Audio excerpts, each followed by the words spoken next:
I have no idea how many triathlons I've done. If I had to guess, I would say more than 25. I know that I've done 2 Ironmans. I've done 4 half Ironmans, and then after that it's just a lot of races. I did my first triathlon 3 weeks before my dad passed away. I was so excited. Couldn't wait to tell my dad because he'd been my athletic inspiration growing up, and that was one of the last conversations that I had with him. I always felt like there was a black cancer cloud hanging over me. I walked around with a fear of it, that someday it was going to be my turn. My cousin has male breast cancer. My grandma was diagnosed with breast cancer. My aunt was also diagnosed with breast cancer. And my dad had prostate cancer.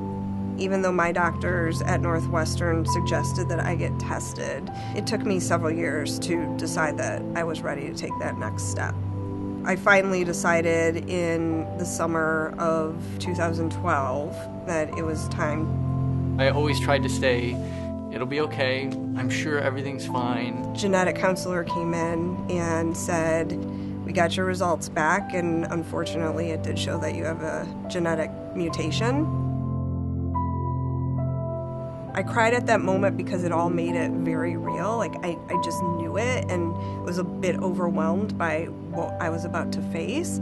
But then within about 15 minutes, I was done crying and I was like, okay, what's the game plan? She has like this incredible rock and fortitude and strength to just kind of like get herself through it. She tested positive for the BRCA gene, so to, I think, take down her chances of cancer down to 1%, she decided to have elective surgeries. So she was going to undergo a double mastectomy and have her ovaries removed. And I was like, okay, who do I need to talk to? When can we get it done? She opted proactively to go forward with this surgery.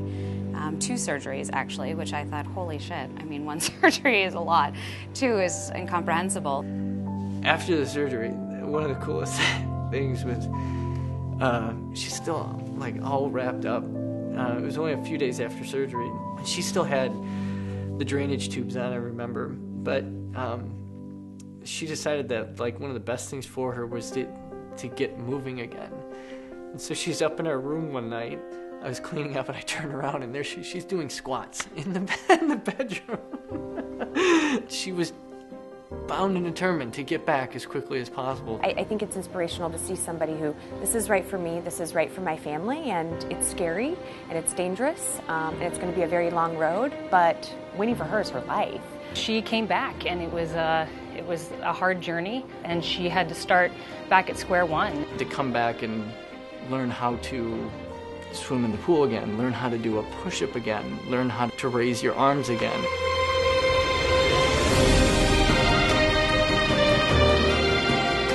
Jen has set personal bests in nearly every race she has done since her surgeries. She did what she could do to change the course of her life. She became the architect of her own destiny.